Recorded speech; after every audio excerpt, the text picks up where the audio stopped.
seolah-olah nantinya mungkin siapapun presidennya yang berkuasa di ibu kota adalah jaringan Pak Jokowi. Jadi selama 190 tahun sampai Jan Etes punya cucu itu masih belum selesai.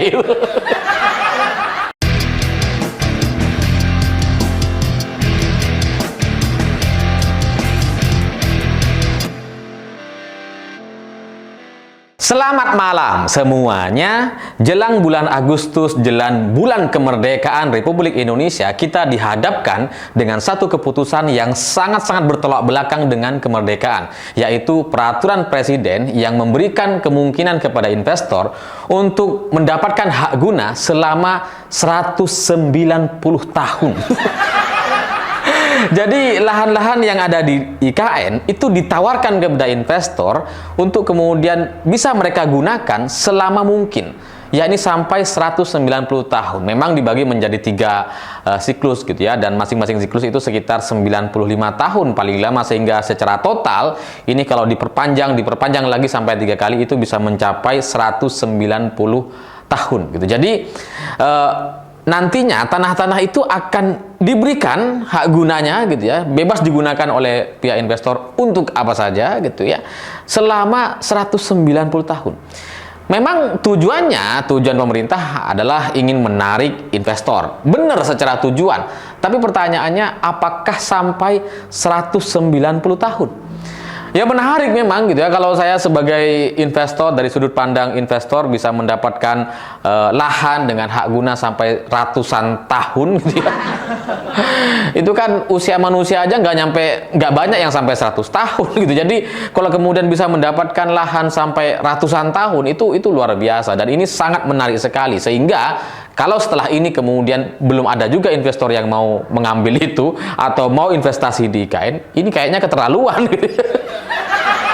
Keterlaluan kalau sampai belum ada investor yang mau untuk investasi di IKN setelah diobral diberikan hak guna sampai 190 tahun. Ya memang selama ini kan kesulitan gitu ya, karena selama ini kan insentifnya itu baru sebatas pajak saja, ada pemotongan pajak, ada pajak free gitu ya selama berapa puluh tahun gitu. Terus kemudian sekarang ditambah lagi dengan hak guna lahan sampai ratusan tahun.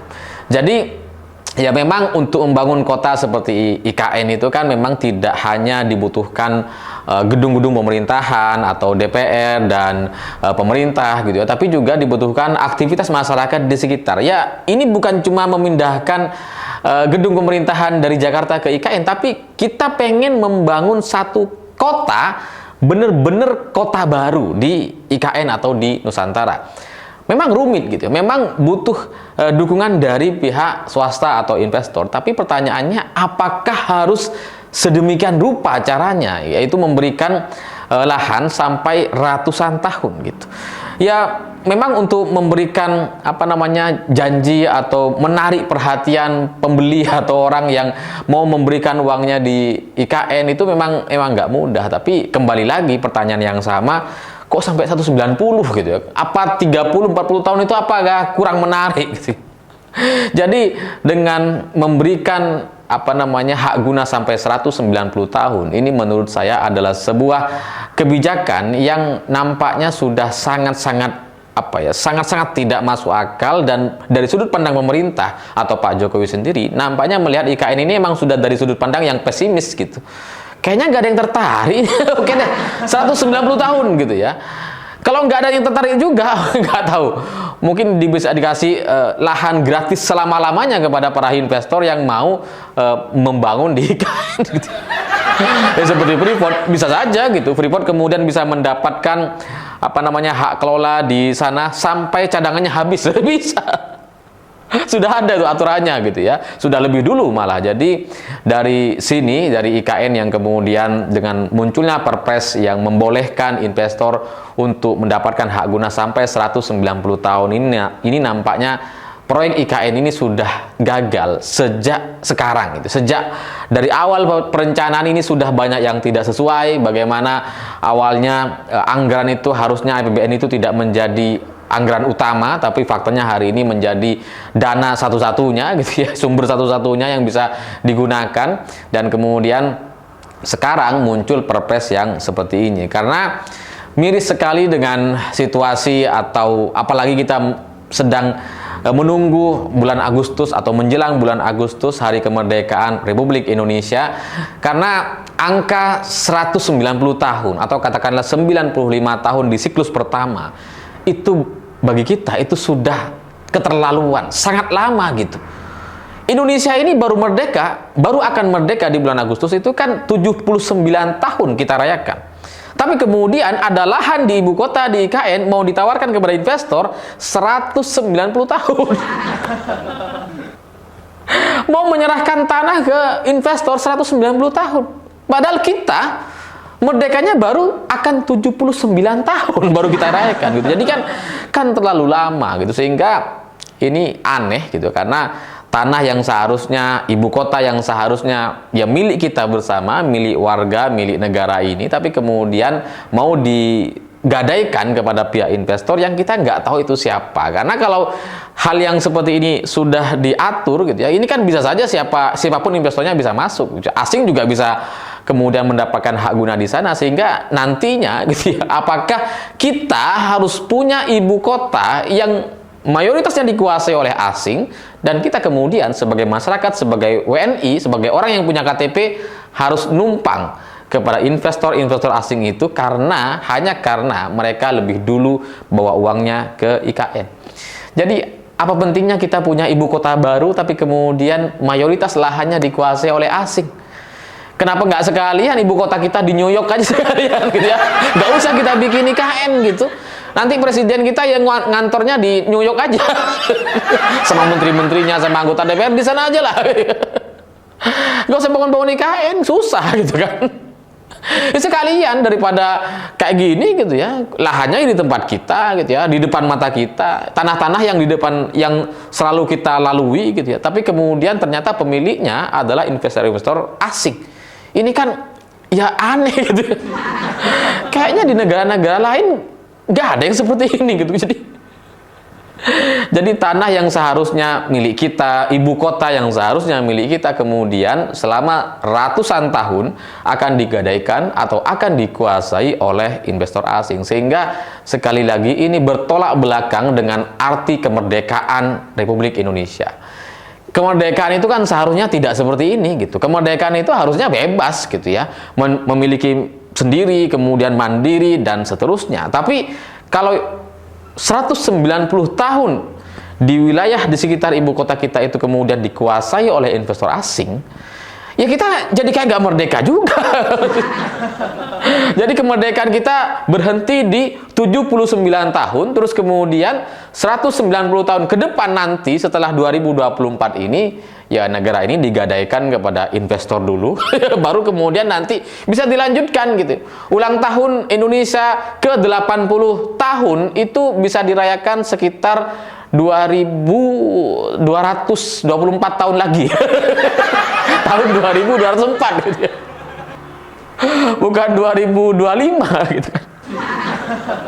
Jadi penguasaan investor di lahan IKN itu sangat-sangat perlu kita pertanyakan, atau bahkan mungkin perlu dibatalkan oleh presiden baru atau Prabowo Subianto. Karena kalau ini dikuasai oleh pihak asing, ya kita jadi lucu aja gitu, punya ibu kota tapi mayoritasnya dikuasai oleh asing. Kita numpang ke asing, padahal tanah itu tanah kita gitu kan.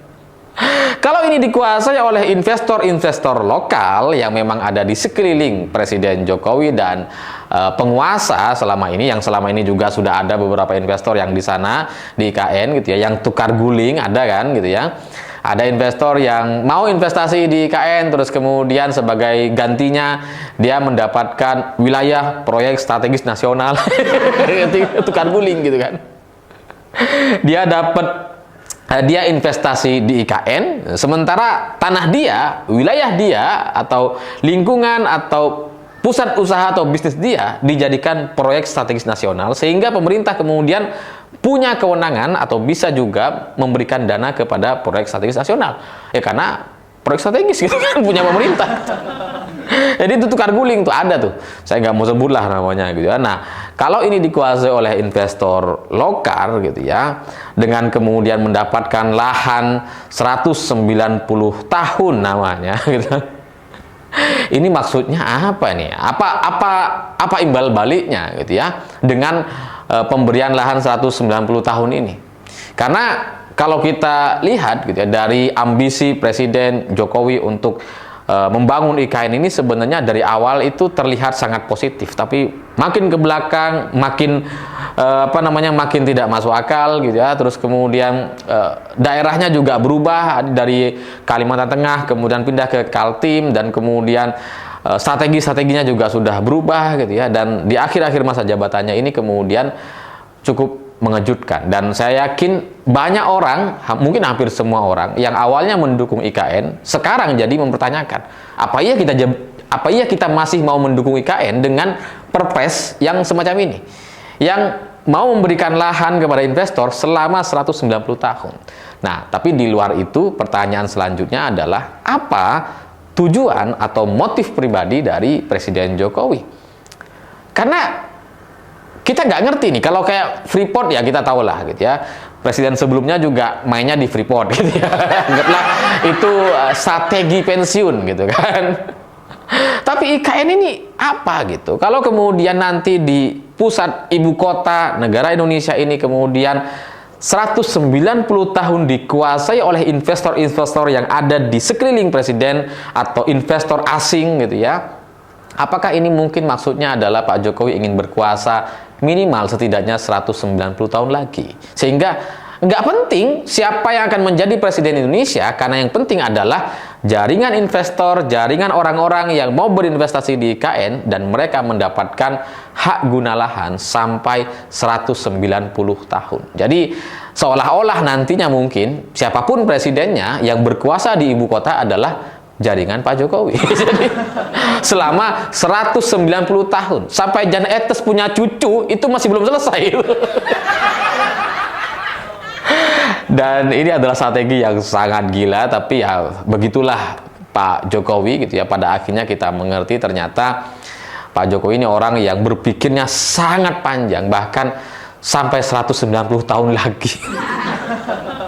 Itu kalau sampai 1000 tahun bisa jadi nyaingin puisi gitu ya.